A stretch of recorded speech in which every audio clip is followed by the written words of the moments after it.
All right, everybody, welcome to the CEO Brain Trust, now CFO after party. We just met for an hour. CEOs across Nevada, some really great people, some really great conversations. One of the topics that is discussed, that was probably discussed the most, and something that, is probably on a lot of your minds, is how to be an effective change agent inside of your organization. So we've got our panelists here. These are participants in our group today. And I just wanted to turn the time over to the panel here to ask that question. What are some best practices you have found when you need to change something inside of the organization? What are some of those best practices to make sure that that change occurs? Who wants to jump in? Well, in our group, we talked about getting buy-in from the people that you're trying to help them maybe change behavior. And we talked about a handful of different ways to do that, from a brainstorming sessions to other ways, being an example, like leading the change, accountability. And there's a lot of things you can do. And it's one of the most challenging things anybody running an organization does. Absolutely. And I think the other thing we kind of touched on is consistency. You can't start and stop. You can't doom loop. You gotta be committed and follow through, because otherwise people get mixed messages, and it goes back to then credibility. Are you doing it for the right reasons? Are you listening to what people want? So I think, for me, it's consistency, credibility, and listening to those that you're asking to make changes and appreciating them when they do. If you get up in front of a whiteboard and you have a meeting of the minds, okay? And basically it's a workshop style meeting where you list that issue on the board and you say, hey, I want you guys to help me find the best way to solve this or the best way to handle this. And so you invite everybody in an open forum just to come up with 3 great ideas or whatever their top 5 ideas are, their number one. You start listing them out, and the more you see it, it's kind of list the top 3, right? The ones that got the most on the list, right? The ones that have the most buy-in, those top 3, document it and then implement it.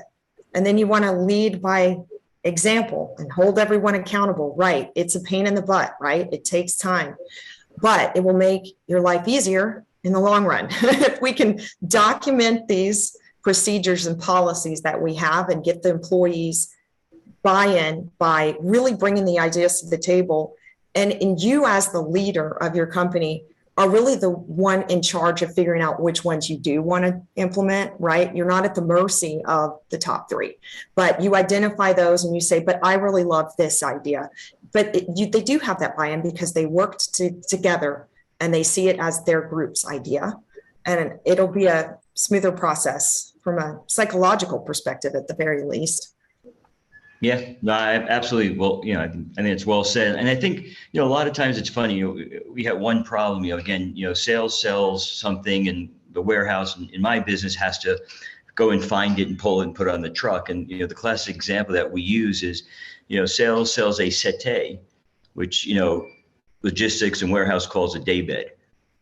But you can sell a settee for more money than you can a daybed because it's just, sounds sexy or better. And so that's what we put on the proposals. And then the warehouse says, I don't know what that is. So we had to get people together and say, let's talk about this. What do you think it is? What words are you using? So I think a lot of times it's just getting people together, to your point, to talk, because it doesn't even have to be a problem. It's like, perception becomes reality. And if we don't understand the reality, all these perceptions are out there. So getting people just together is a big step. And what you would say after that is I think monumental towards change and towards everyone buying into that change. As you document these things, as you start, hosting these meetings, documenting, like, what does it take to onboard a new client, a new customer, right? Whatever that process, the way it can be documented can also be incorporated in regular training through PDF or PowerPoint that you send out to your team. Once these are documented, repetition is important as well. And holding them, they feel they're all united, and they feel more at ease, right? That they have guidance. So it's important also training modules. Once once, you've come on board to the ship, you're steering the ship. Now's the time where you find yourself figuring out, hey, what do these modules need to look like? But there are companies you can outsource to, such as Scalability, which will document everything, kind of take ideas from these workshop style meetings, put them into regular training modules that are repetitively, like once a quarter, sent out to your team to review.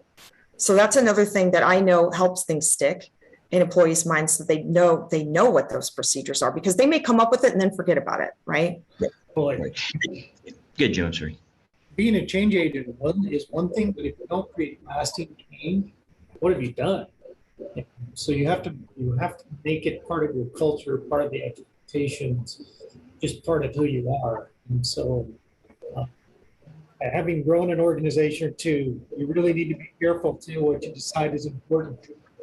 To really think through that and then follow your process, Marianne. That was a great description. Yeah, absolutely. I agree, and I think you said something interesting, whether it's for a client or for an employee. So I think a lot of times we take each element individually, and we go through the work where you could, the scalability is, if we can do an onboarding for an employee, can we do it for a client? Can we also use that for offboarding? So again, we don't have to reinvent everything every time. You start to, scale what you've learned and apply it in many different ways.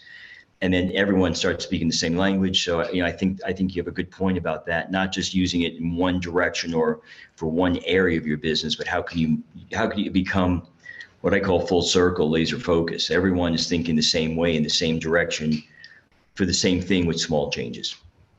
Yeah, that's great. Paul, we might have used up all your time.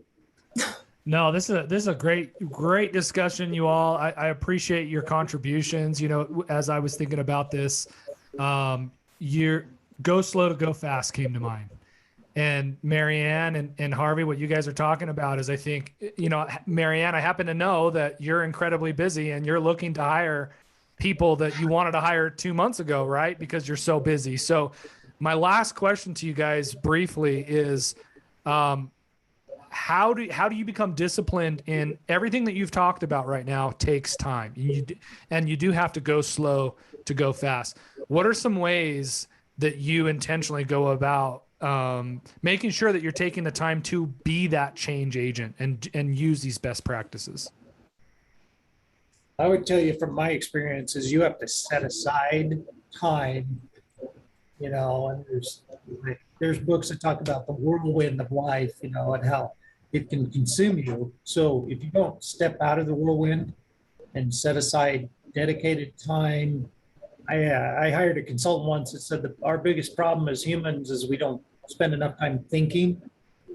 And I thought that was great advice. He just was like, think through your problem, weigh the options, not to be paralyzed, but, come up with the best concepts. And but without dedicated time, there's no time to think. There's enough details in business that it'll consume every moment. It'll consume every moment of 24 hours a day. So I was exactly going to say that, Jim. I'm so happy to hear you say that, because I do set aside a block of time every other Tuesday where I don't have any meetings scheduled, and it allows me to work on my business and solve problems proactively. I can come up for air and I can think for a second, right? And you need that time, because otherwise you're always in reactive mode. You're never in proactive mode. So it's important to do that too. I mean, Harvey, have you been able to get to that point yet? I know you're just a few months in. Late nights. But I always think about the two quotes that I kind of use is small bite to the elephant. It's just too big to devour in one bite. So as long as you're making small progress, taking one step forward every day, whatever that period is, you're going to be on a great journey. And I think that's something I focus on. And to you, I block out some time. I find some time. What I find more interesting are the employees who say we don't have time to do that. We're so busy, we don't have time. And I will tend to talk to them for about 10 minutes about purposely about this, and let them kind of talk about that. And I'll say, you realize the 10 minutes we just talked about how busy you were, you could have used to put those 10 minutes towards doing what we're talking about to move it forward. And I wanted to show them how, we just wasted 10 minutes indirectly about discussing we don't have the time. So it's take 1% of your time, take 10 minutes of your time. We just found it. I can find you another if you want to discuss it tomorrow while we don't have the time.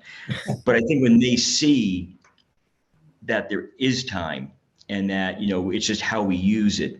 And to me, that's the key, right? Because nothing happens, quickly. I mean, go slow, go fast, go slow. I think it's great verbiage, but it's knowing how to benefit when you go slow that you're still moving forward. And a lot of the success we see as leaders of our organizations is really a testament to the team we build. And when you have a team with a solutions mindset and not from a problem mindset, right? Somebody that's going to say, yes, I will, you manage the chaos in the kitchen, right? You're just there as, your position. You just want some hot, fresh food when you order it, right? You don't need to know all the chaos that's going to go into making that happen, but it's having a strong team. You can rely on your team to deliver what you need them to. So that's important too. Excellent. Yeah. Really great stuff. Matthew, do you want to jump in? Looks like you're muted there. If you want to come off mute and. Okay. Yes. I just wanted to add that the reason I stay on 4 editorial boards is because they want articles from me, and they give me deadlines, and you have to have a deadline, and I have sticky notes everywhere. So when I'm doing something that basically I'm on cruise control and the idea comes to me, I write a sticky note about it and I put it on the wall. One of the favorite quotes I have on my wall is, "What else is possible that I haven't considered?" And that just goes around in my mind until I come up with a solution to the problem that I need to solve at the time. So I just wanted to add that. Excellent. Excellent insight. Well, we'll wrap this up. Thank you guys so much for the insights that you provided today. Some really great stuff. You can see that we've got a lot of experience here. We'll see you all at the next Brain Trust event, and we'll catch you. Hopefully everyone has a great weekend. Hey, thank you, Paul. It was such a blast. Thanks, Harvey. Thanks, Matthew.